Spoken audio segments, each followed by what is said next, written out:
like to introduce Dr. Philip Mansel, our speaker. I'm Peter Jameson, I'm the chairman of the Friends of Czech Heritage.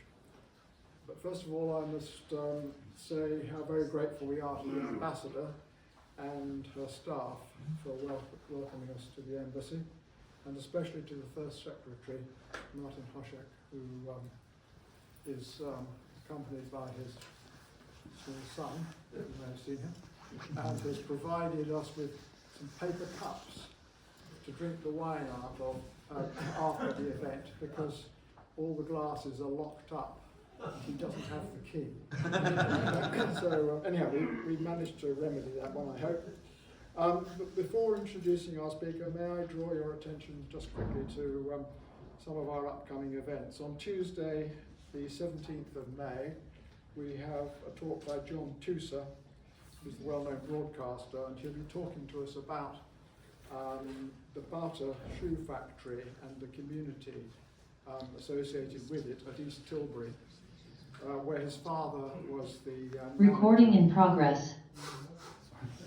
And in conjunction with this, we have arranged for a tour of East Tilbury on the 22nd of June. And later in the summer, we have some other events which you can find on our website. I have to say that introducing the speaker is somewhat a daunting task, for he's published so much and so widely that and is so involved in so many initiatives. But as a historian, he seems to me to have two main areas of interest, which are the history of France, particularly I think the 17th, 18th, and perhaps early 19th centuries, can be corrected there, and the Ottoman Empire. He studied at Oxford University and at University College London, and has published many books. And if you've been onto Wikipedia, as I have, there's a very, very long list, and they all look fascinating. His life of Louis XIV looms large, and his list of publications is matched by many others dealing with French history up to the Revolution and after. And the history of the Levant under the Ottomans runs in parallel with an equal number of publications. But as I pondered this output, I wondered where the crossovers between the two themes might be, and how the duality was sustained academically. It seems to be a remarkable achievement.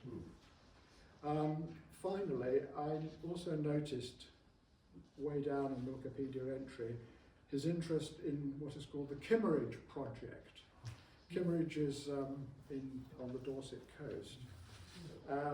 And in particular, he is responsible for having got help the Landmark Trust to move the Clavel Tower. If you're a Landmark Trust supporter, you will know the Clavel Tower, which was moved about 20 yards or so to avoid it being sort of washed away down a cliff into the sea.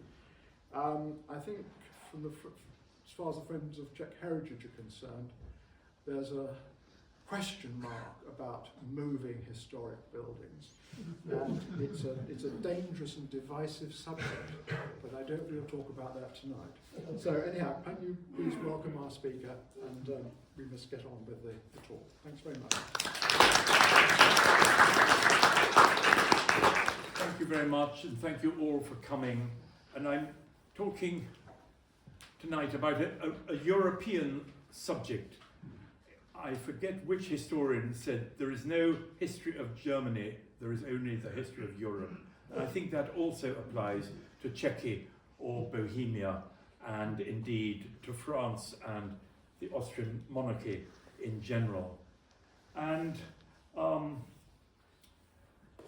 dominating the life of Louis XIV, who is shown here, painted by Uas in 1679, was his rivalry with the House of Austria, ruling from Silesia to the Dalmatian coast. Many wars from the 1670s on, occasional partition plans of Spain, but Austria is always the enemy, often represented as humiliated at the foot of statues of Louis XIV.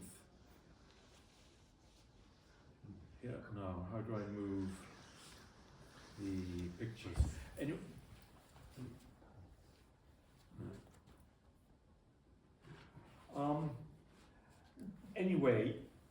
French influence, it's not moving.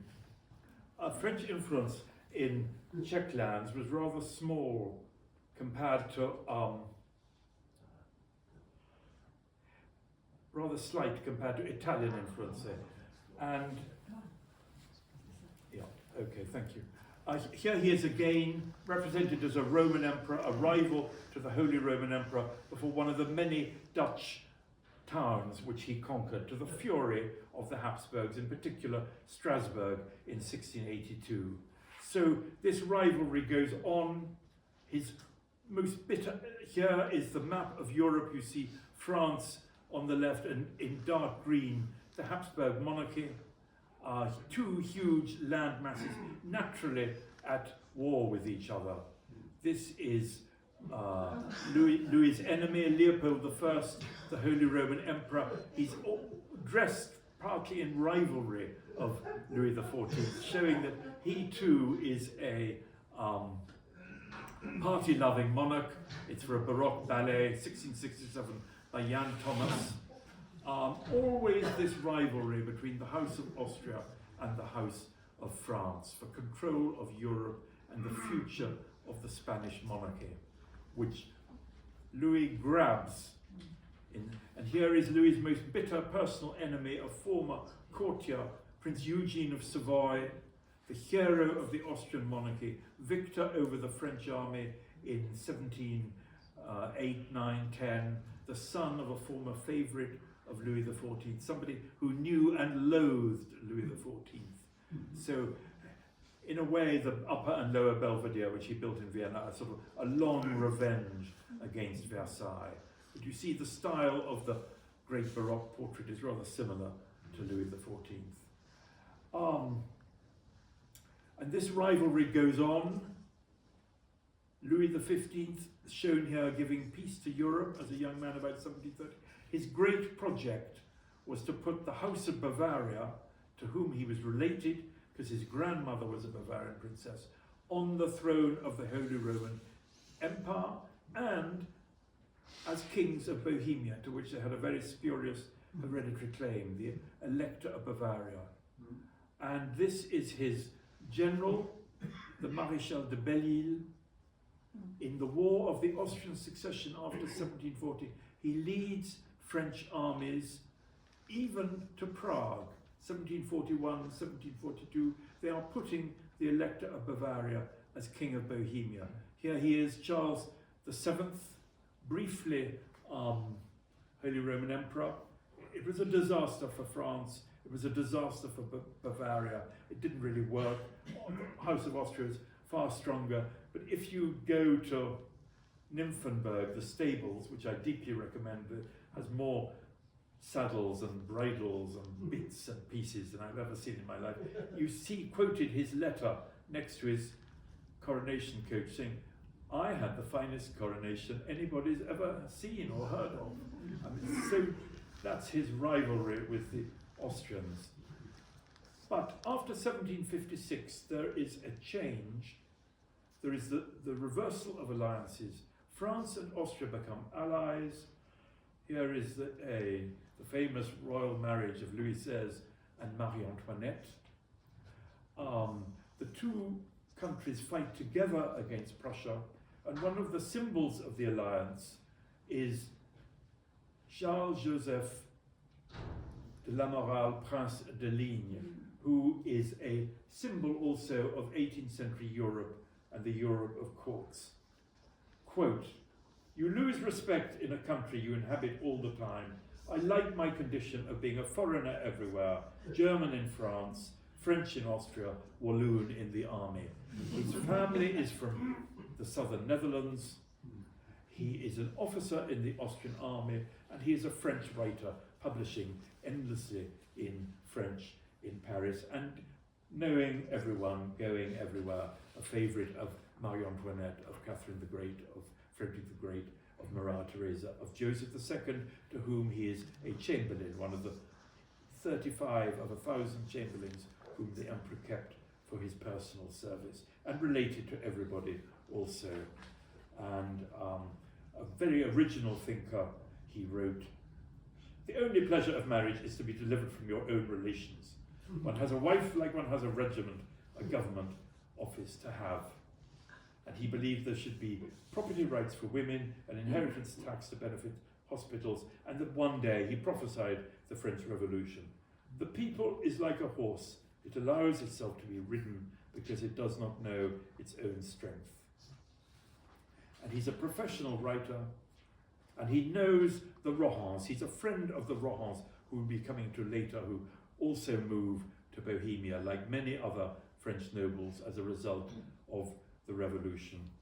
And he called, when the Prince de Rohan-Guéménée, it becomes a bankrupt in 1782, ruining many of his creditors in Paris, and he calls it the most serene bankruptcy, and he writes to him, I want to erect you like a ruin in my garden, since ruins were so fashionable. So he's very much part of this world.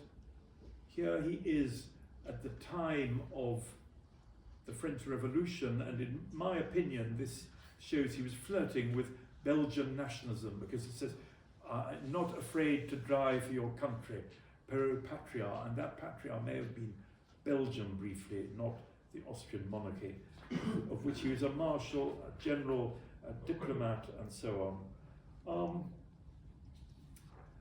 And 1789, he moves to Vienna.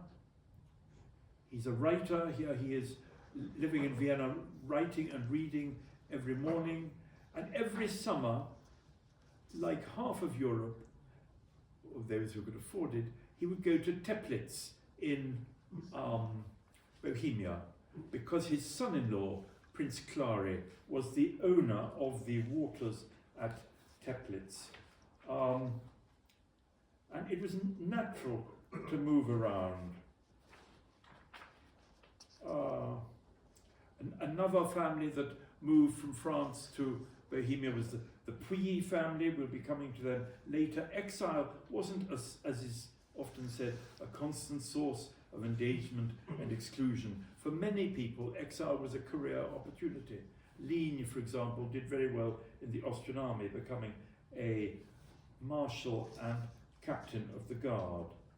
Austria was the House of Lords of Europe. It has been estimated that a third of the 460 noble families of the Habsburg court nobility had their main estates in Bohemia. It was rich and it was attractive. Many nobles were efficient landowners with coal, glass brewing and other industries.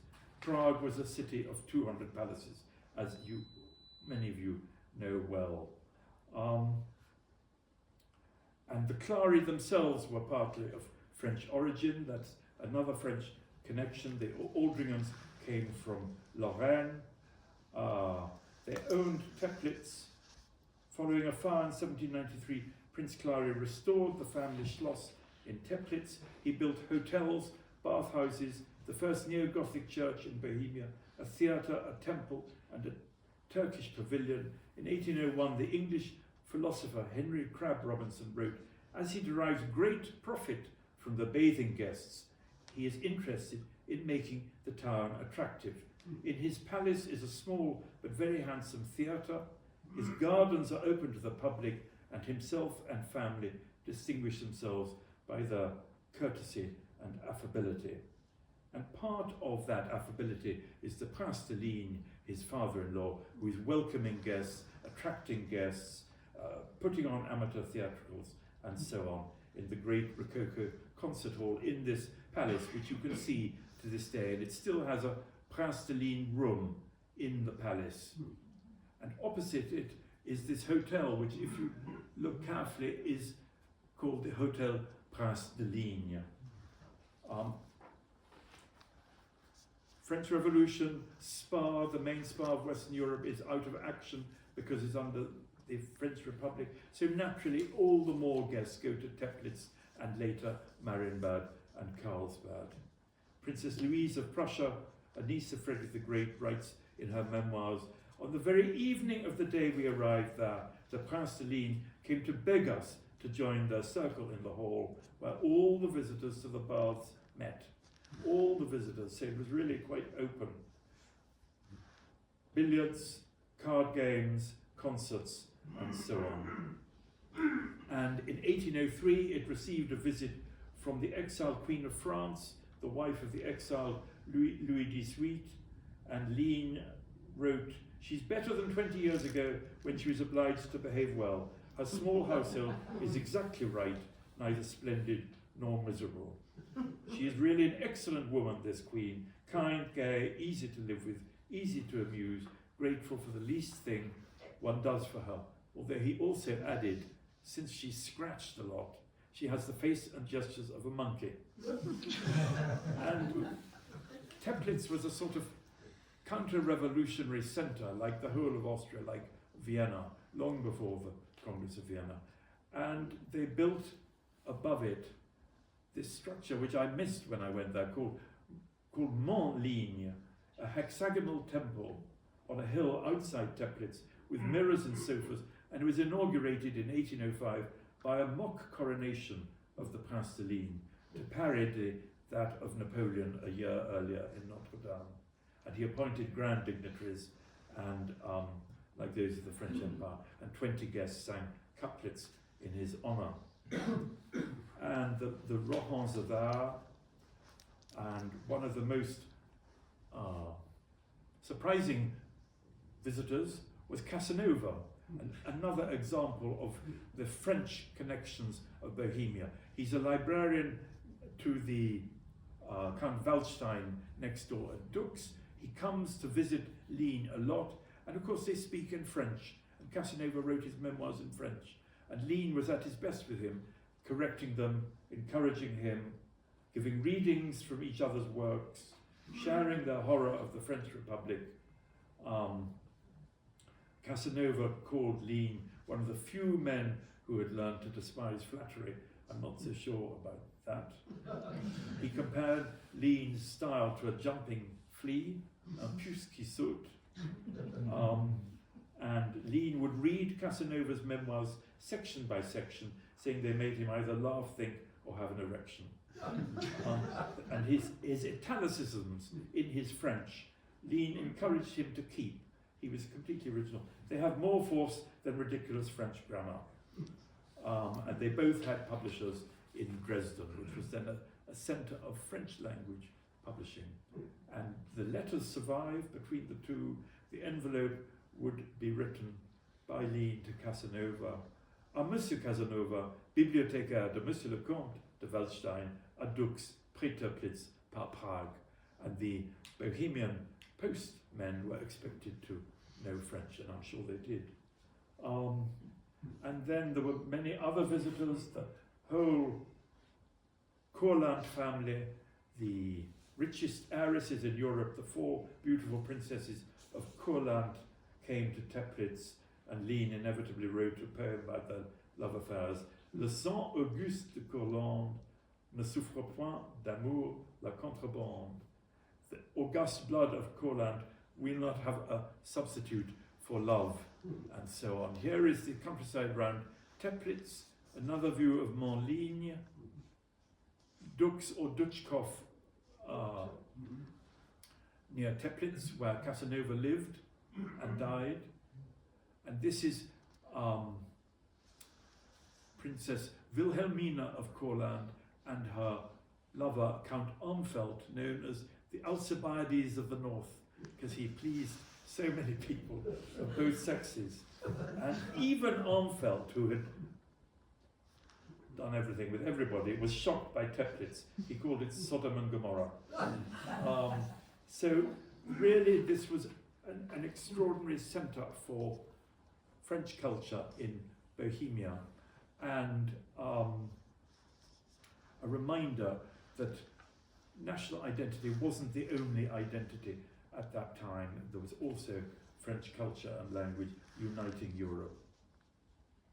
Here is a wonderful Gérard portrait of Princess Pauline of Schwarzenberg at Orlik, a reminder that the Schwarzenbergs were ambassadors in Paris under Napoleon, and later this is Prince Schwarzenberg, who is later commander-in-chief of the Allied army, Austrian, Prussian and Russian, which defeated Napoleon. It's often forgotten.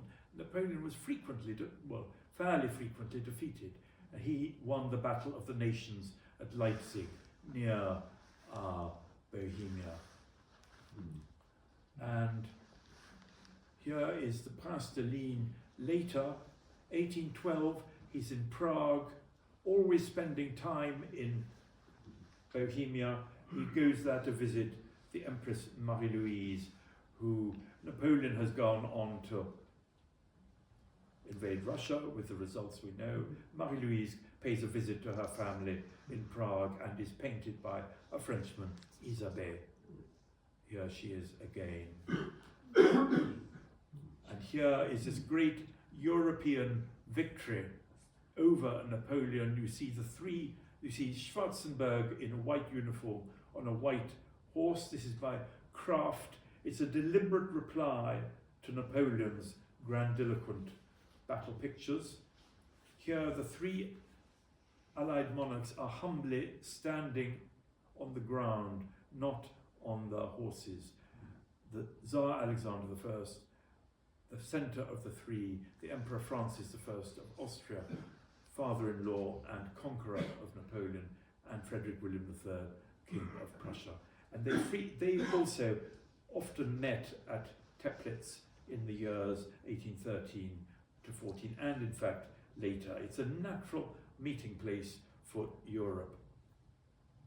And here is the Congress of Vienna, also by Isabelle, a very famous representation of Europe. And of course the Prince de Ligne, just before he died, said the Congress doesn't advance, but it dances. And then he said he was going to organize his death in order to give heaven news of the Congress. So Teplitz recovers its European role, and the Rohans have now moved to Bohemia. This is Prince Jules Armand Louis, Prince de Rohan. In my opinion, one reason why they were so keen to live in Bohemia is that the vast debts from before the revolution had still, in some cases, not been paid. So they got somehow the means to buy Sikrov. Here is another French noble who has become an Austrian. This is Emmanuel von Mensdorff-Pouilly. He's given the command of the Galician regiment of Utland's Erzherzog Karl. He's a commander in these wars of 1813 to 14 in Bohemia, and he marries a Coburg princess. So he is in fact uncle by marriage of Queen Victoria. And another example of a French family becoming Bohemian nobles. And now so Metternich is running the affairs of the world from partly from his Bohemian castle Kinswart, and 1830 there is a revolution in Paris. The Austrian government thought Charles X was going to win, but he didn't. He's overthrown.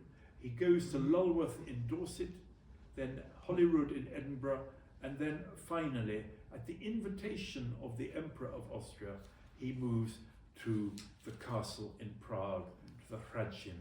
And this is arranged by this fine gentleman, Casimir Duc de Blacas, who is his advisor and a friend of Metternich. And I think they arranged this, so the Bourbons, having been previously the enemies of the Habsburgs in the 19th century, they're part of the great conservative monarchical front. Blacas and Metternich get on. Metternich gives Blacas and the Bourbons special rights in the Austrian Empire, so they're not subject to Austrian law, they're a law unto themselves. And from 1832 to 1836, the Bourbons live in the castle in Prague. And Here is a picture of Charles X in the last year of his life by Paulin Guérin. He really, on the right, he really looks the image of an exiled monarch at the end of his tether. On the left is the most famous writer of his day, Chateaubriand, who twice visits Prague on missions from French royalists to Charles X, the exiled monarch. And I would like to quote from some of his writings.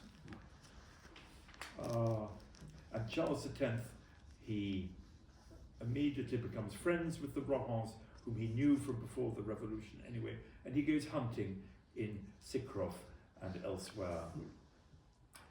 The memoirs of the inspector of the Hradčin still survive, called Arnos Rudolf, and he says how difficult it is satisfying the French courtiers. There would have been at least 100 people, perhaps more, serving Charles X, his son, the Duc d'Angoulême, his daughter-in-law, the Duchesse d'Angoulême, the child of Louis XVI and Marie Antoinette, and his grandson, the Duc de Bordeaux, later known as the Comte de Chambord. Anyway, Chateaubriand is rather amazed by Prague. Let me quote. In Charles X, the man drew tears to my eyes, the monarch wounded me. I let myself go to these two impressions as long as they succeeded each other, without being able to reconcile them.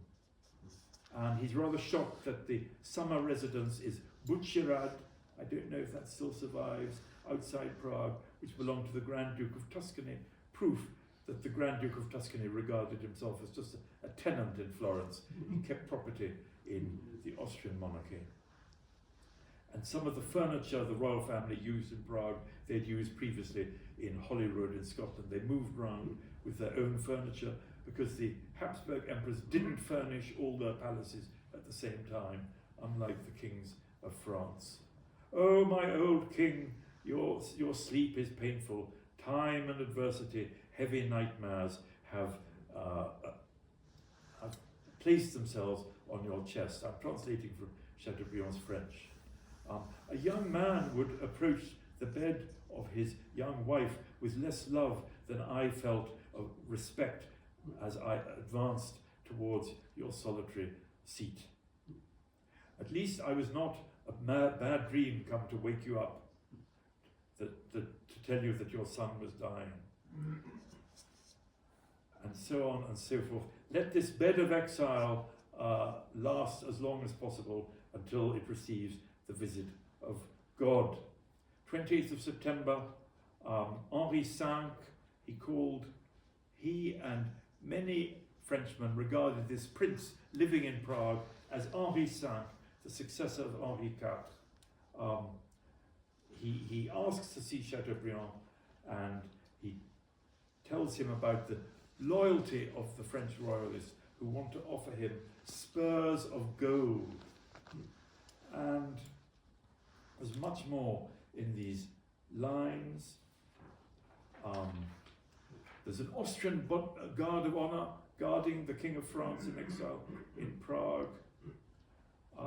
Charles X is still corresponding with what he calls my government in Paris. I thank the King for appointing me to his government, admiring the illusions of this world.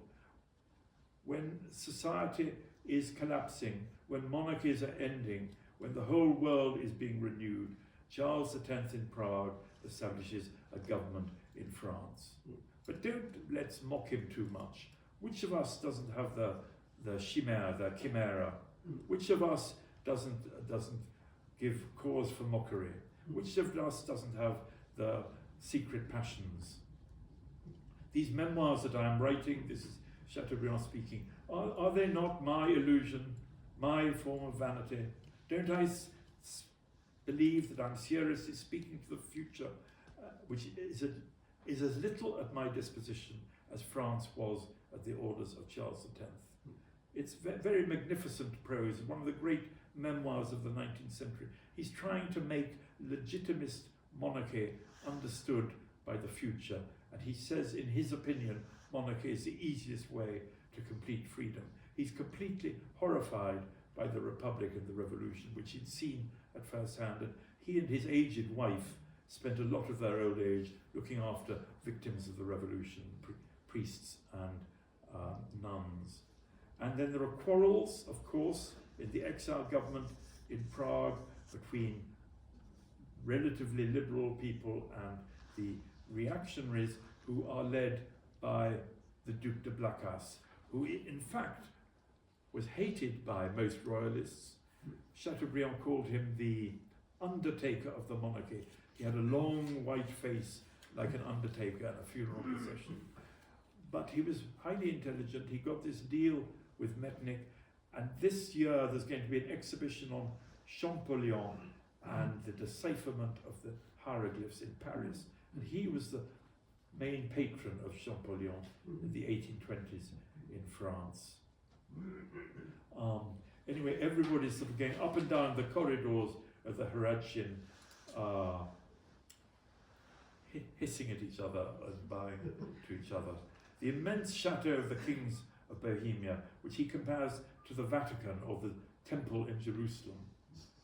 Charles X says to him, good morning, Monsieur de Chateaubriand. I'm delighted to see you." In fact, he hated Chateaubriand because Chateaubriand had led a campaign against censorship before 1830. "You shouldn't have come this evening. You must be very tired. Don't stay standing. Please sit down. How is your wife?" And so on and so forth. Nothing breaks the heart more than the simplicity of words in those who are in the highest positions of society and the great catastrophes of life. In fact, Chateaubriand cries because Charles X was in exile and in a very bad health and very bad condition. He said, "Prague is a delightful city where 25 to 30 towers and church towers are like pyramids going up. Its architecture reminds me of a city of the Renaissance." He liked the Moldau, he liked the countryside, he liked, above all, seeing Henri V, because they really thought he was the future of France. This is the king, this is the man who, in old age, would refuse the throne of France in 1870 because he would not accept the tricolour. I mean, he's already being brought up in very reactionary ideas. This is him drawn by his tutor, Monsieur Dardivillers, who was a great uncle of General de Gaulle. So French monarchism was a very strong force in the 19th century. A lot of people came to Prague to salute him. Above all, Metternich didn't want there to be conspiracies against Louis Philippe launched from Prague. That is why Blacas was watching everybody. But Henri V already had some pretty strange ideas, and the memoirs of another of his tutors, called the Marquis d'Opole, survive. He would walk the streets of Prague, and this young prince of 13 would hit people who didn't salute him respectfully enough, according to his own tutor. So you can imagine what he was like. And Charles X and his son, the Duc d'Angoulême, would also walk the streets of Prague without any attendants or guards, just with umbrellas, very simply, rather like their cousin Louis Philippe in France. And one of his tutors was called Joachim Barrand, and he's a great geologist, and I want to read you some descriptions of him, because he's a founder of Bohemian geology. He came to Prague in 1832. He'd already been teaching the prince in the Tuileries in public. He becomes a friend of František Palacký, the great Czech scholar, who actually teaches German to Henri V. So there's a lot of contact between the royal family and Prague, and there are New Year receptions where everybody goes to salute the Bourbons, and some of the royalists would go to the receptions of Count Chotek, who is the Grand Burgrave of Bohemia. And this man, Joachim Baron, spends a lot of time looking for fossils and rewriting the geology of Bohemia in the 1830s and 40s, and even later.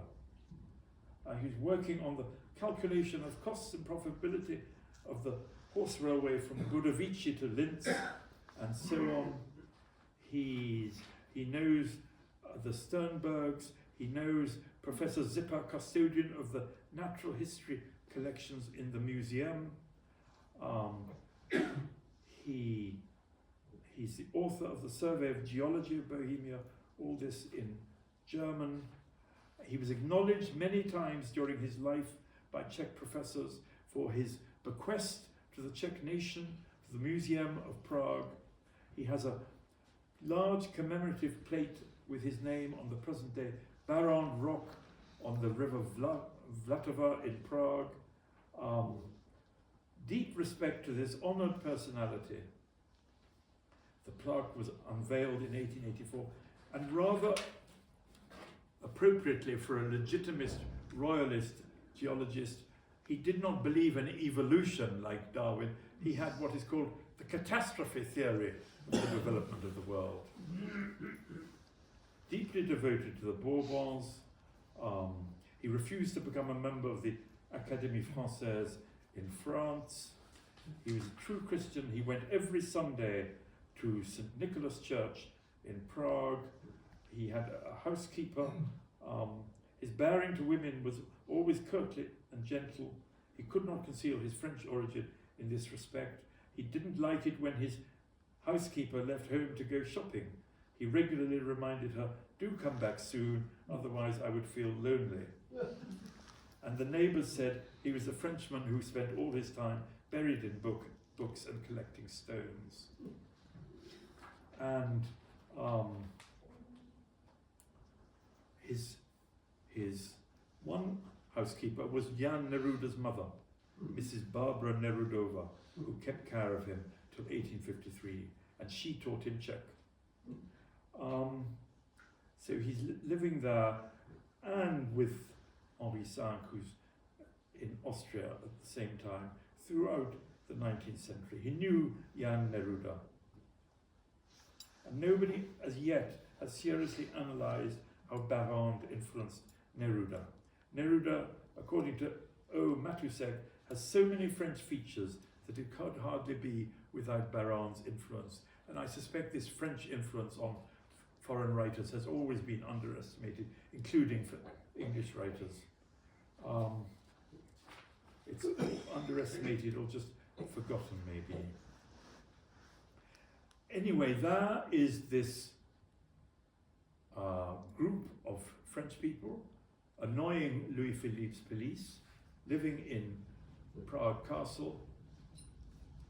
There is Chambord in old age. The Duc de Bordeaux had become Comte de Chambord. At the time, he refuses the throne of France in 1871. And among the friends with whom they would go hunting or go to parties were the Rohans of Sikroff.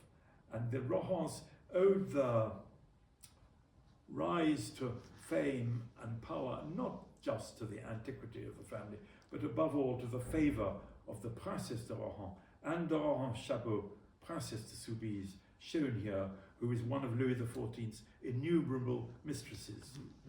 And it was said that when her husband was away, she would wear emerald earrings. And so the king knew the coast was clear. There she is again. This was the magnificent house in Paris, built in the reign of Louis XIV, probably from his presents and gifts and favours and the offices he gave to everybody. And then here is Sikroff, which they get, which some of you have been to, as I have. What wonderful castle. They get it in 1820. Again, showing how Europe functioned. They could adapt relatively easily to life as Austrian nobles, having been French and Breton nobles for about 1,000 years. Here are some of the wonderful portraits in Sikrof, in really very good condition, about 200 French royal and aristocratic portraits. There was a special suite for Charles X and his family when they came to stay for hunting. These are very familiar copies of portraits of Louis XIV and Louis XV.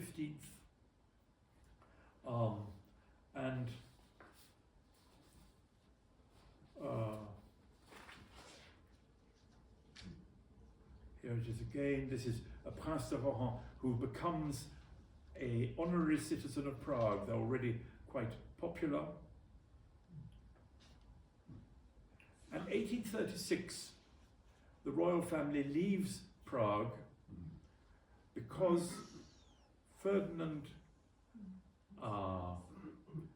the first Emperor of Austria, is going to be crowned King of Bohemia as Ferdinand V, King of Bohemia. So there'll be no, as the entire Austrian court is moving to Prague, there'll be no room for the Bourbons. And this is a picture of the coronation, 7th of September 1836, by Leopold Bucher in Prague Castle. You see the many splendid uniforms, and I would like to quote from the really incredible description of the coronation by the Comte de Saint-Hilaire, French ambassador. So the French ambassador of Louis Philippe is moving to Prague. He could not possibly see the Bourbons of the elder branch.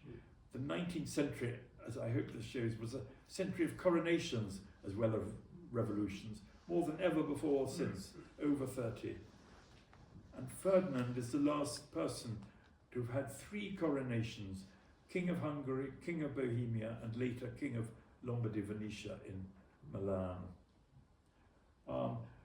Saint-Hilaire writes in his memoirs, "The ceremony was magnificent and remarkable, above all for the flavour of the past which it kept." And one feature was, unfortunately there's no picture of it, the Queen of Bohemia, his wife Mariana, wasn't crowned by a man. She's crowned by the Abbess of Prague, who is an archduchess.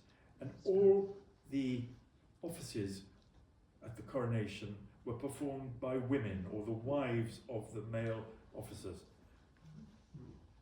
The right to crown the Queen belongs to the Abbess of Prague. No man was admitted in the choir of the church. The grand officers of the crown are represented by their women, if they have one. If they don't have one, the Grand Burgrave of Bohemia gives them one for that occasion. He chooses them among the most beautiful ladies of the high nobility, and in 1836 there was an embarras de choix. So the Queen of Bohemia looked absolutely marvellous as she entered the church of the Hradčin, preceded by the female grand officers of the crown, all dressed in ancient Bohemian costume. The dresses and cloaks, of course, were sparkling with jewels. The constable was, the part of constable was played by a young princess of Lobkowitz, who held with her 2 hands a naked sword, and all her companions carried on cushions the insignia of their offices. So it's an entirely female ceremony, and this is another example, like many others, that court society and monarchies in fact gave a vast arena to women, far greater than representative assemblies until living memory. And around the church were the wives of plain gentlemen and notable bourgeois of Prague and the provinces. Everyone agreed in the diplomatic corps, who had seen many other ceremonies, the ceremonies of Napoleon, of Russia and so on, that they had never seen anything so curious or so magnificent. And this ceremony went on despite the fact there was a cholera epidemic going on. The Queen insisted on being crowned as Queen of Bohemia. And Saint-Hilaire concludes his description by saying, "Of all the ceremonies I have been present at in my life. Those of Prague in 1836 were the most remarkable. And there was a procession with peasants wearing the livery of their lords. And what struck him was the entire absence of distrust between classes. This is a foreign diplomat writing, perhaps he's exaggerating, but he said compared to the later coronation ceremonies of the same monarch he saw in Milan, the atmosphere was far better in Prague. And I thought this ceremony might not be familiar to specialists of the history of Bohemia. I've never seen it described elsewhere. You see Ferdinand, who was very popular later in Prague. He abdicated, and his brilliant, promising, dynamic, brave military nephew Franz Josef succeeded. But when Franz Josef suffered defeat after defeat and made mistake after mistake, Ferdinand, who is living in Krasin and in a castle in the countryside, he said, "Oh, I could have done that." So perhaps the simpleton, he had various diseases, but perhaps the simpleton wasn't such a bad ruler after all. Anyway, he certainly signed fewer death warrants than Franz Josef. He didn't start a world war either. This is another picture of the coronation. He was called Ferdinand Dobrotivy, or Ferdinand the Benignant, the Benign. And his wife was extremely popular because of her charities, and she inspired the Beliebte Annen polka by Johann Strauss. And here is a picture of the coronation banquet in the palace. And so coronations were important. 1871, Franz Josef promises to be crowned king of Bohemia, but he backtracks, and it's not quite certain why. Possibly because of pressure from Hungarians. He'd been crowned king of Hungary, and they didn't want a rival. Possibly pressure from German Bohemians. I'm not quite certain. Anyway, this begins the rupture between Bohemia and the Habsburgs, and some Czechs printed his coronation promise, his promise to be crowned king of Bohemia, on paper which was later used for purposes I don't say, well, for the lavatory. And this is all explained in a museum of the Habsburgs outside Prague. This showed what they thought of him, and this gradually distancing between the Habsburgs and some Czechs, but by no means all.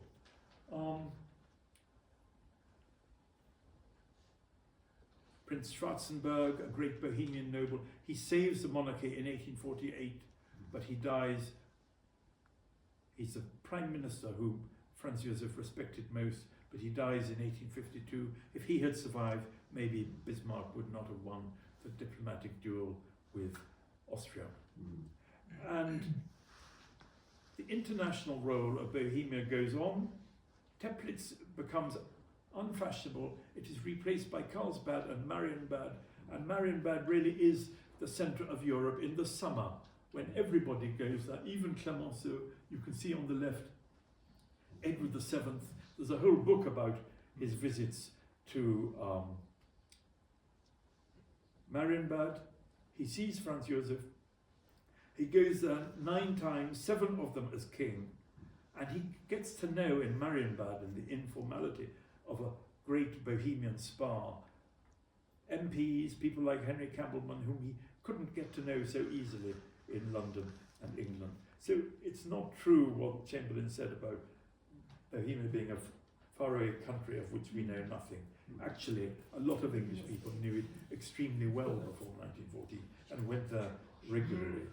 And I'd like to end with a last representative of French-speaking and international Bohemia, a grandson of a figure we've seen earlier, and he was Count Albert Mensdorff-Pouilly, of French stock, an Austrian noble. His father had been Prime Minister of Austria. He's Austrian ambassador in London. He owned the castle of Boscovici in Bohemia. He was very popular in London. And his departure on the 12th of August, really quite late 1914, was really the end of Austrian-English relations for a time. Thank you very much.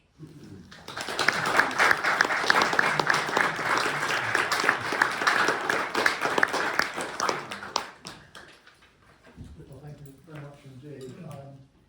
I took away the serene bankruptcy, and I thought that was a marvellous expression. Fantastic, and I hope I never have to have a serene bankruptcy. You're happy to take some questions if people would like to have a question. Please, now's the time. Philip, is there a painting of the coronation of Queen Mariana? Not that I've or found. Any illustration? Not that I've found, but if there is one, I'll tell you. It seems incredible there isn't one, but maybe it was only for the emperor. I don't know. It would be just so curious. Yes. It'd be fascinating. It would have been a great moment for the Empress Elizabeth to show off. I think it's characteristically limited of Franz Josef not to have been crowned, not to have used that ceremony to reconnect to the Czechs.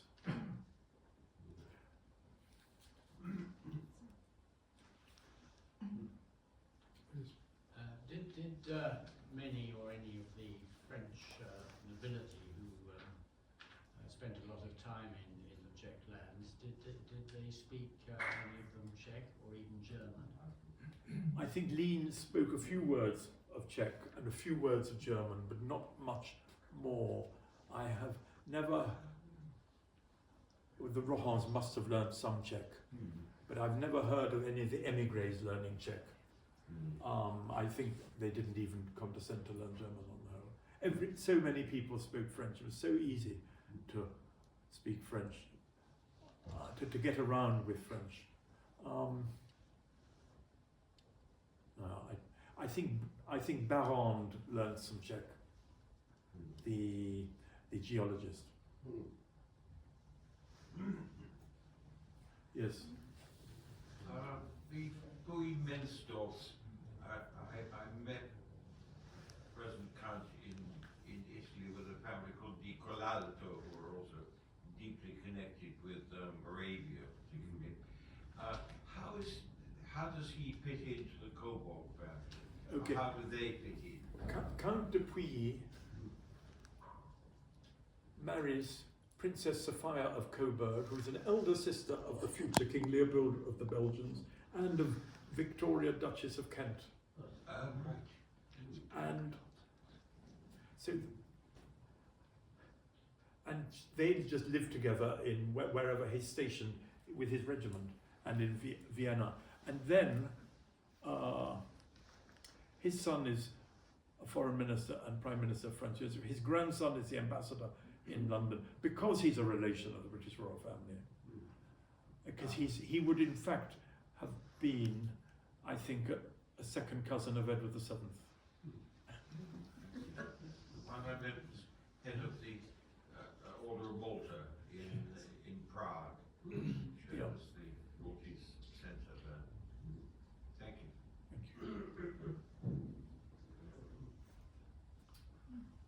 Any other questions? Yes. I'd love to know how the French got on with Czech food. No. None of the people I've read about comment on the food. I think they brought their own chefs with them, probably. And probably the Bohemian upper classes also probably had French chefs, I would have thought. I don't know. I'm sure Edward VII ate well when he's in the married man. What was the origin of the word Bohemia with a small b, which in my book would describe someone who wasn't prepared to follow the rules of society, whereas the aristocracy that you've shown look as if they followed every single etiquette rule in the book. I think it's to do with gypsies were called Bohemians. I don't quite know why, and so they were thought to be unconventional. The Prince Celine is already talking about ma vie de Bohème. It's a play on words, meaning it's an unconventional life, but also in Bohemia. It's around earlier than one thinks, I think. I suppose because gypsies came through Bohemia or something like that.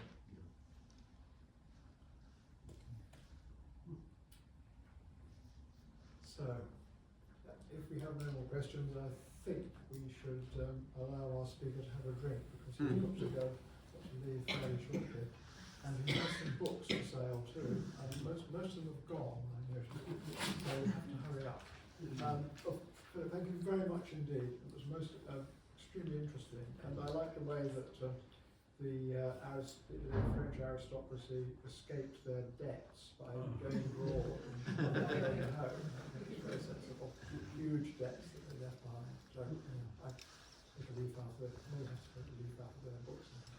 Thank you very much indeed. Thank you.